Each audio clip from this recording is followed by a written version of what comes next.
Rage Against the Machine has existed as a band for 19 years, and this is our first time in South America, where we know we have many millions of fans, and we're very excited to play for some of them on this trip. We have plans to do that, but we're all open to the idea of doing recordings together and writing music. But what we're concentrating on now, especially for this trip, since we've never been to South America,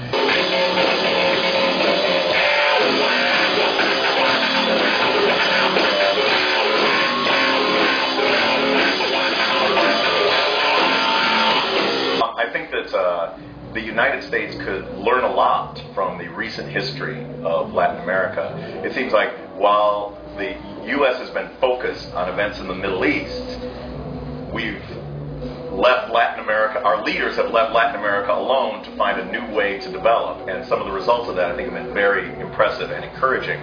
Because on the one hand you see not only economic development, but it's not just going to the very rich. You see, for the first time in countries like Brazil, where over the course of the last 8 years, millions of people have, come out of poverty and joined the middle class. In the United States, you can't even talk about helping the poor and expect to get elected.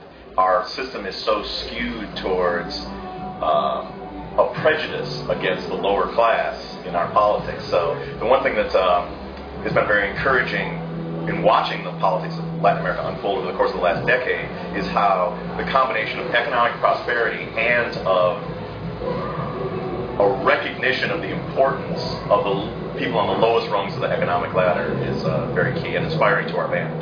Some of the troops are actually now coming back from Iraq, but one of Barack Obama's promises during the campaign was that he was going to expand the war in Afghanistan, and that war is just as illegal and immoral as the one in Iraq was. And so,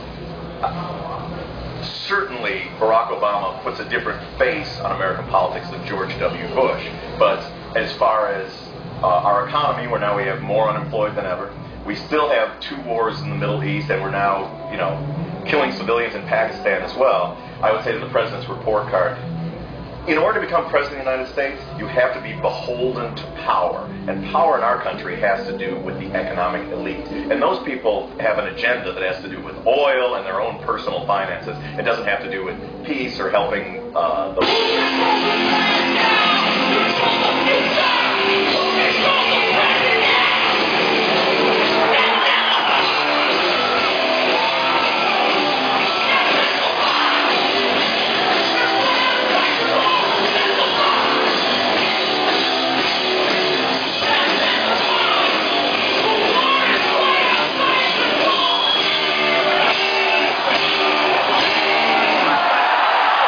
The United States, immigration is used as an issue by the right wing to try to divide poor and working class whites from poor and working class people of color. So they don't realize they have a lot more in common than they do with their masters, with their economic masters. And it's a real shame to see that. And I think that due to the state of our economy and our wars overseas now, the people of America, the masses of America should be rising up against corporate power and its government lackeys, but instead issues like illegal immigration are the ones that are on the cover of newspapers, and I think that the corporate bosses are just laughing all the way to the bank. What we try to do as a band, what our role in it is I think culture can play a very, very important role in tipping the scale and at least presenting ideas that you may not hear in the mainstream media outside of music, arts, literature, which helps give people a different reference point than the ones that they're force-fed by the corporate-controlled media. Well, the United States is a land of freedom. For some people, they're free to choose between Ferraris and Rolls Royces, and for other people, they're free to choose which garbage can to get their dinner out of on any given night. Yeah. And freedom is very well protected in the United States, but that's the kind of freedoms that we have to choose. A lot of times, I'm 46 now, and I'm inspired by the young generation, and there are a lot of grassroots movements throughout North America, fighting for issues that we believe in very much, and that continues to be reflected in our music. Of people's resistance as well. For example, for the Argentina show, the band is allotted quite a few free tickets, right? And so we've given all of those tickets away to Xanon, the largest workers-owned factory. Yeah, we gave all of our tickets to Xanon to come to the show, or to distribute or to sell as they see fit.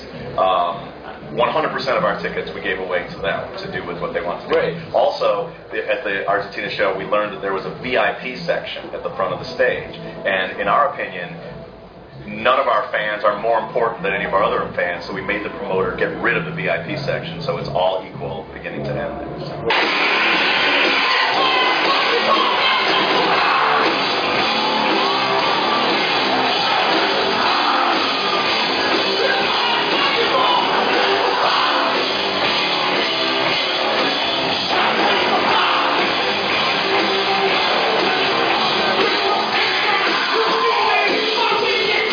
Well, I'm still waiting to see some of it in the United States. You know, democracy means different things to different people. Like democracy in Cuba means that the workers vote to decide what it is that they're going to make and how they're going to make it and how they're going to be compensated for it. In the United States, democracy usually just means every 4 years you cast your ballot for one millionaire or another millionaire. If democracy means people's participation in the institutions that govern their lives, we don't have as much of that as we need in the United States.